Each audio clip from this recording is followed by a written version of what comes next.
Hey everyone, this is Nick LaRue from Film Snobbery, and I'm doing some fun Slamdance coverage, continuing coverage of the Slamdance Film Festival slightly after the festival has ended. And I'm here today with a couple of filmmakers, a married couple of filmmakers, which is always a fun thing because that it's easier to schedule that way.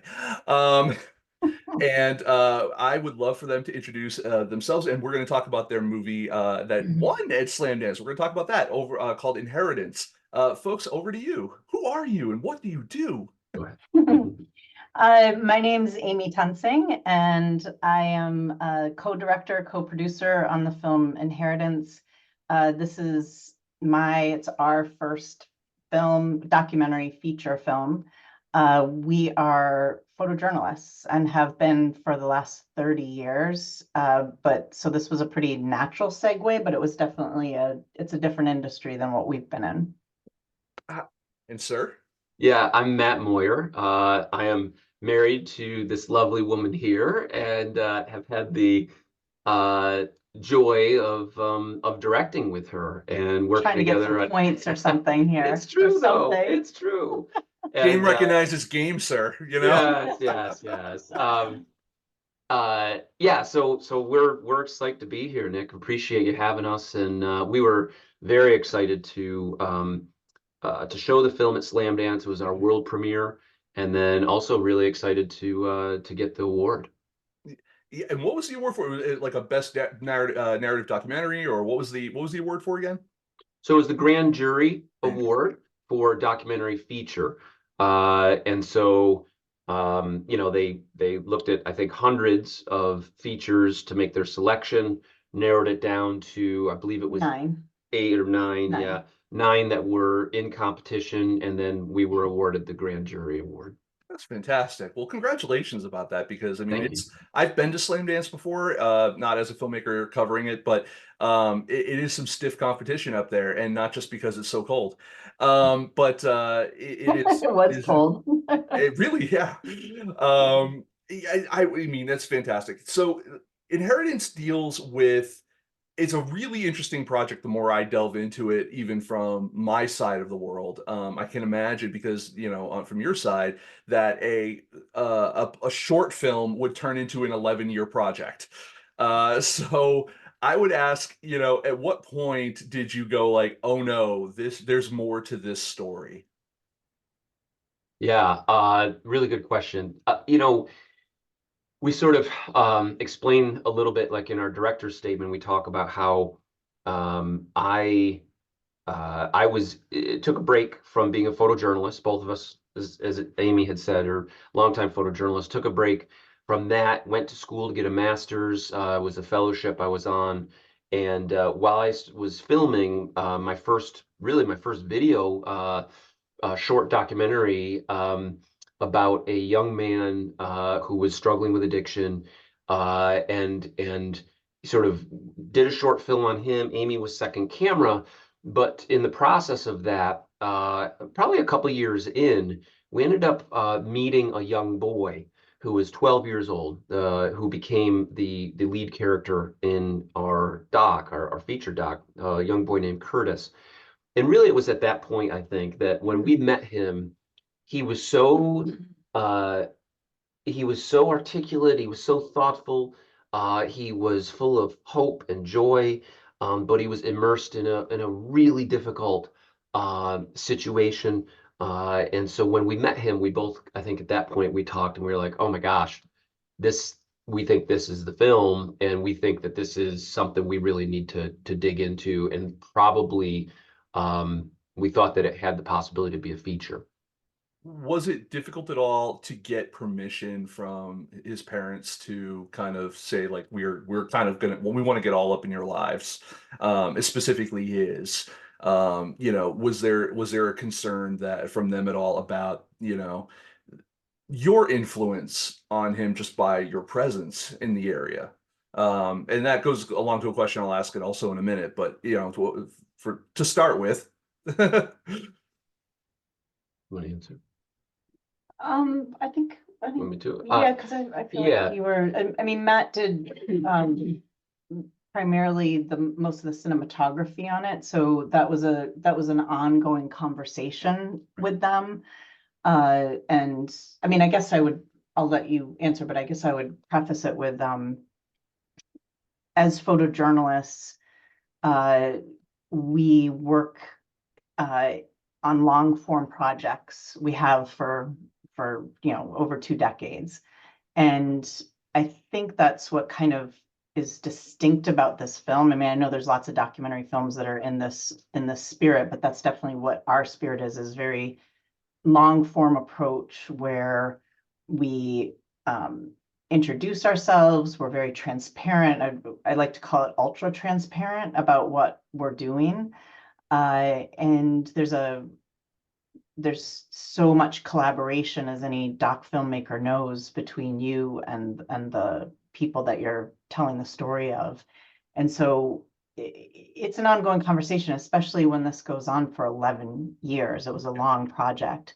And so I think they got it. The whole family understood the importance of telling the story, because it's 5 generations of individuals dealing with inherited trauma and addiction, and struggling between, trying to get help, and then falling within the grips of addiction, and understanding that it's a mental health problem, and this family understands that. And so I think they saw the value of having their story told. So there was a lot of buy-in. That doesn't mean it was always easy, because it was a challenging environment. They're struggling. There's some hard stuff going on. So it was an ongoing conversation. Yeah, I thought to add a little bit, and I apologize. I'm getting over a little bit of bronchitis. We call that con crud back in my. That's Yeah. right. To speak specifically to access to Curtis and kind of where his parents were with regard to that. I think when we first met Curtis, it was in the context of his family, his parents talking about, primarily his mother, talking about her own struggles, and her own childhood, and the difficulties that she had in her childhood. And so I think in the context of that first meeting, when Curtis started talking about his own childhood, which he was in the middle of, I think she recognized that there was this connection between the two. What happened to her and what she experienced was now happening to her children. She was in a good place at that point, and so she was looking at those difficulties as in the past, that her children had dealt with that in the past. And so there was just an open conversation between the two of them. And what Amy was talking about was sort of ultra transparency. Very quickly, we explained we want to tell Curtis's story because he has something to say. He has a viewpoint that many of us do not have. And the perspective of a child on this is vital and important. And then in the end, ultimately, through many, many, many discussions, we talked about what Amy had said, their own buy-in, that Curtis wanted people, from the very first day, he wanted people to see this and to learn from it. And he was very passionate about that. And considering the fact that this is filmed over the course of a very vulnerable and a vulnerable and changing time for Curtis, was there ever a point in the period of time that you were filming him where that buy-in kind of became less exuberant, where he was like, I don't know if there's any more to tell. I don't know if I want to have a camera. Sometimes teenagers get a little, don't put me on film, mom, don't do, like that type of, like, don't, they just, they're teenagers, was there ever a point where you you had to have conversations about like continuing, or was there ever a point of like, what was there also ever a point, a planned stop? Like, I think this is enough. Like 11 years is about enough. That was a nonstop conversation about the nonstop thing. We we at first thought like, okay, we'll follow him for a few years, and the ending will just be this open question Right. for this very hopeful kid. And then it'll just be sort of a journalistic, like, what if kind of thing. And I don't know, we just kept following him. Yeah, we And then it was his 18th birthday that we closed it. But yeah, but I'll let you answer about whether or not there was with Yeah. pauses with Yeah, Curtis. so I think the discussion was always there. What does what course does this story take? And as Amy said, I think we also talked about graduation. We talked Yeah. about maybe going into high school from middle school. Like we Mm-hmm. were always revisiting and thinking, where does this end? And it never resolved until as Amy said, his 18th birthday. I think that was always a conversation, right? Mhm. But the question of buy-in and access and commitment Mhm. on the family side, um, you know, every time, because this was a sort of thing that we'd go in 3, 4, 5, 6 times a year. We would go down and we'd spend time. And each time there was a discussion that would start up multiple times about the project, about how they're feeling about it, how all of those things. Um, and I don't think there were times where maybe I was in the field and would go to the house and they would be there and we'd say hello. Maybe I'd film a little bit and we'd make a plan and say, okay, I'm going to be back tomorrow at 11 in the morning. Is that okay? Yes, that's fine. We'll see you then. Okay. But I'd go back the next morning at 11. I'd knock on the door. Nobody would come to the door. Hmm. There were times where I heard people inside. I don't know who, but I heard people inside. They wouldn't come to the door. So clearly, they weren't in the mood. They didn't want to be filmed, whatever. And so I would leave. And then I'd go back later and they'd be there, maybe in a better place or whatever. And then we'd sit down and it would be, pick up again. So there was always a understanding that at any point they could say, I don't want to talk about that, or I don't want to be filmed or whatever. And I don't think there was any time really. There were times where Curtis in an interview or something would say, oh, I don't want to talk about that. I'd be like, okay, what do you want to talk about? Let's talk about this. Let's talk about that. But as far as the actual commitment to the project, it never wavered. And their bravery is quite exceptional. The courage that they have shown as an entire family to open up and show their struggles, and there's lots of love there as well. But just opening it up and letting us film was quite courageous. Is there anything that was unexpected or surprising to you going, or either of you, going from photojournalism to film? Photojournalism seems to be, um, at least how it's portrayed, is more, you might be embedded somewhere, you might be doing something, but there's a little bit of a separation between you and the subject with the camera because you're not actively engaged sometimes engaging with the subject. You're there just to capture the reality of that, or the narrative of what's happening within the picture, versus film where, like you said, like there's a lot of conversations that have to happen before you hit record and go on, and you can affect the story just because of your presence there, um because of the physicality of where you are. Even with cameras, I mean, I guess somewhat with video too, you can have zoom lenses and stuff like that. But, when you're also talking about miking people up and you're talking about, the having to be physical with the subject to some degree, and especially over that course of time, um, is there anything that was surprising or unexpected to you that, as you entered into this from photojournalism, that you were like, "Oh, this is so much different, or this is not what I expected the process to be like.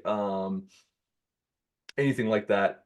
I might elaborate more. I'm doing this off, So, so well, so what I would say, Nick, is your impression of photojournalism is not that, I would say that's not our experience at all. great. Photojournalism is incredibly intimate work, incredibly intimate work. You, just like with filmmaking, you have to bear witness.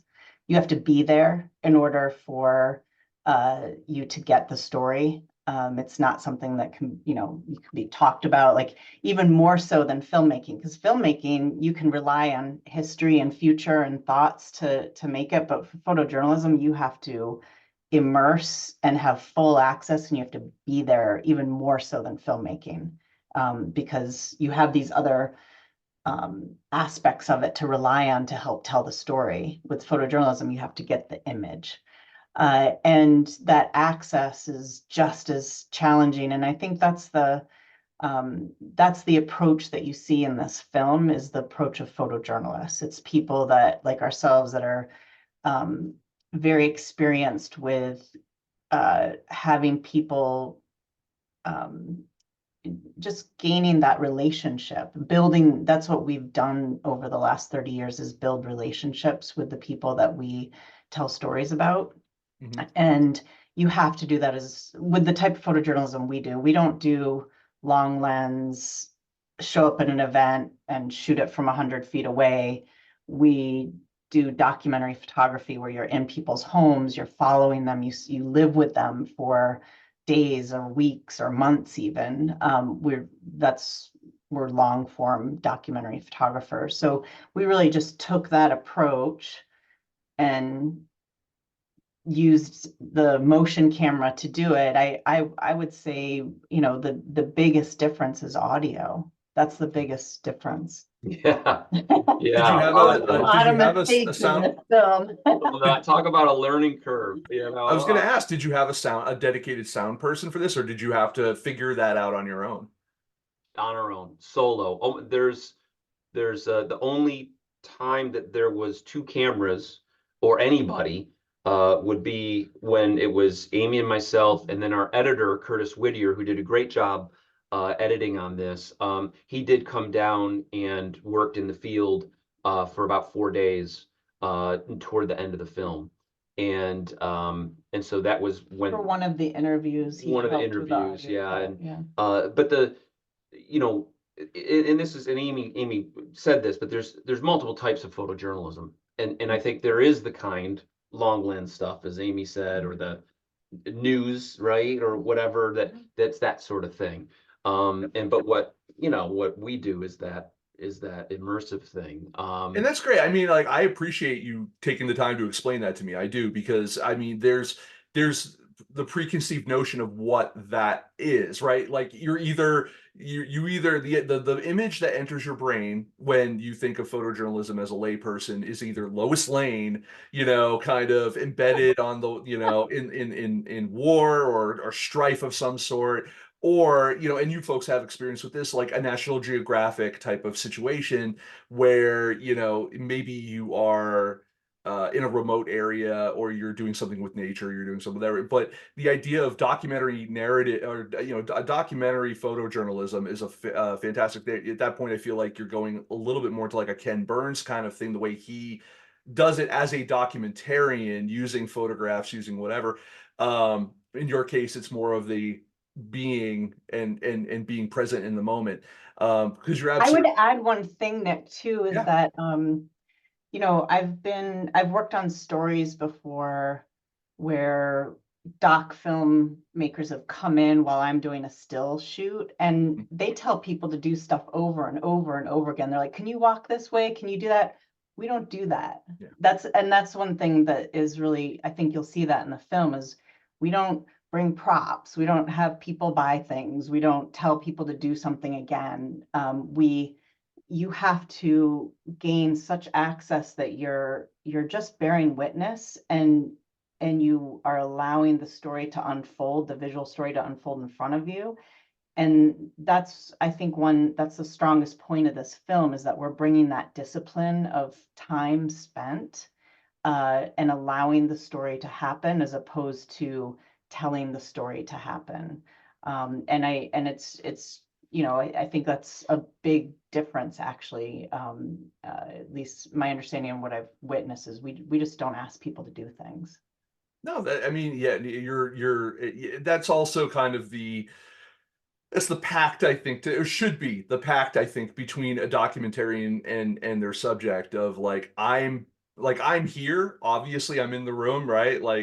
But you have to kind of act as if I'm not. You go about your day, go about your business, all that kind of stuff. Like, I'm here to capture you in the most naturalistic way possible. I have to imagine that is difficult. I mean, you can convince maybe one or two people to kind of do that, but not everyone knows how to be in front of a camera.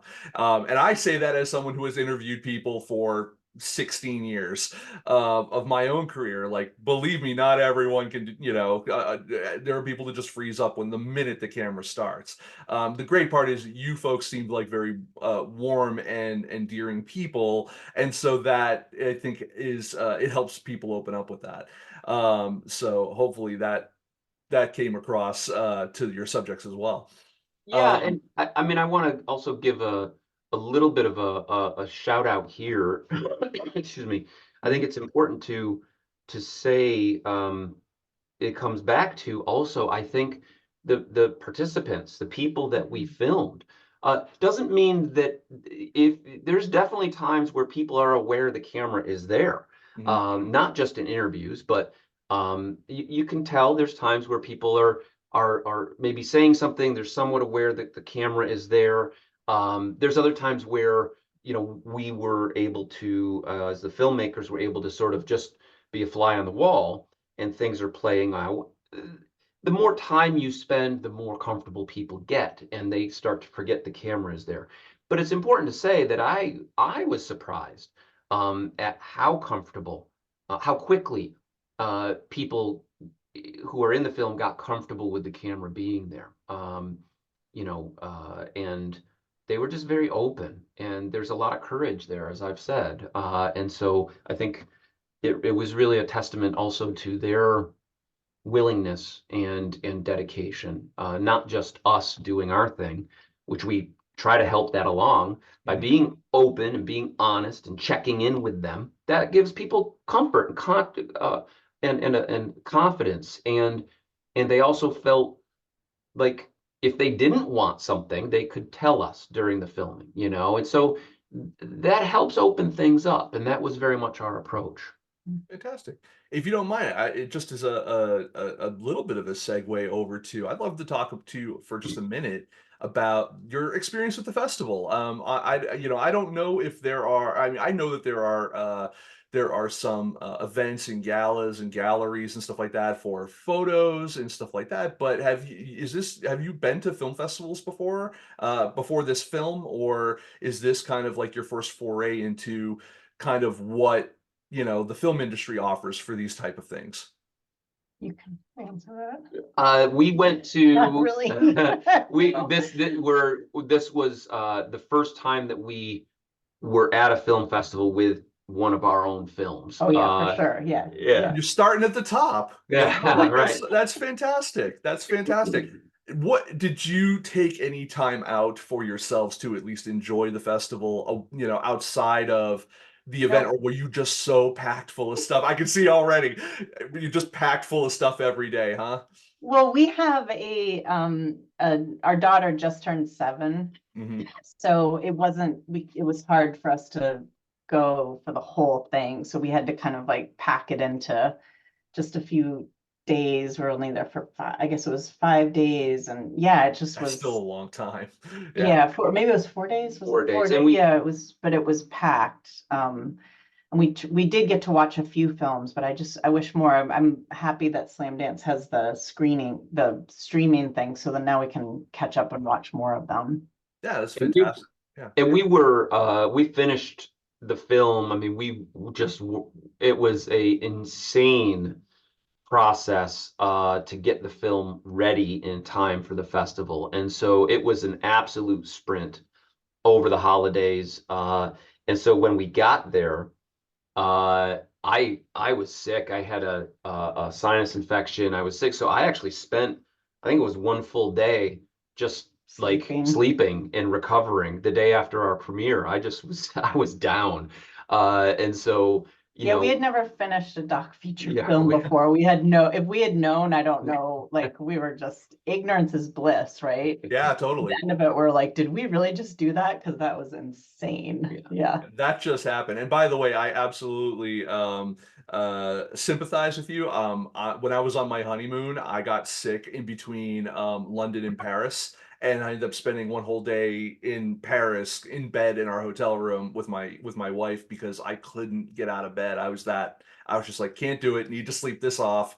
Yeah, so It I happens. understand the idea of like you're in the middle of something that's supposed to be this big event in your life and you're just down for the count. Nothing but sympathies there. But I'm glad that you got a chance to experience that. I mean, there are a lot of festivals out there, obviously. Are you gonna be taking this to more festivals as well, or is it We time hope now so. for distribution? Is this time for, is All of this the just the above. beginning? Yeah, all of the above. I mean, it's released in 2024, so we've got it, submitted and hopefully festivals, definitely, hopefully distribution, and then also we're really looking for an impact campaign. yeah, that's one of our biggest goals with this is to get it uh, in front of mental health workers, educators, anybody that's working in spheres where they're going to encounter families and children dealing with inherited trauma and addiction. We really want to get it into training sessions, discussions. Mhm. We'd like for it to impact policy. So we're actively working on that front right now I too. think I might have some people for you. Thank you. That's And great. it's also important just to mention, I want to throw out this as sort of a point of reference also, that we're talking about 1 out of every 8 children in America have at least one person at home who is battling substance abuse. Mhm. And Kaiser Family Foundation actually had a study come out that said that 3/4 of Americans, so 3 out of every 4 Americans, say that either they personally have been touched by addiction or their families have. And Mhm. so this is a massive issue in all of our communities, not just the community we filmed in, which is rural Appalachia, but cities and towns across America. People are dealing with this intergenerational trauma, and they're dealing with issues of substance abuse. And I think it's something that we need to have a better conversation about. You can't just put somebody, in rehab and then send them back to home where maybe there's all of these other difficulties. We have to try to have a holistic approach with helping families, which will also help the children. And we can't just incarcerate people too. Right. It's not working. No, no, not at all. No. As living in a country where we have the highest incarceration rate almost anywhere in the world, I think we've proven, that that's not the way to go. But that's where the money is, right? That's always where it Yeah, seems to go, is that's where the money is. yeah. But I will say, and I'll talk to you in a second after the recording is over. But I want to thank you folks for taking a little bit of time to talk with me about inheritance. I think it's fantastic that you got to debut at such a great festival. Always been a big fan of Slam Dance for a number of reasons, but also because for an important doc like yours, you have such a great audience there. It's an international audience. It's an audience of people who are not only fans of film but are, there's a lot of tastemakers in those audience as well, both press, critics, celebrities, people within the industry and stuff like that. So anytime that those types of people who are going to be talking about something like this to others, and there's an opportunity to start that conversation about addiction and the opioid crisis and all these other things. I think that that's a fantastic way to go. So again, I applaud you. I want to thank you folks for having taken some time to, while you're recovering, to speak with me, and hopefully we'll see you more this year on the festival circuit. Awesome. Nick. Thanks, Nick. Really appreciate it. Great I'm meeting you. happy. Thank you.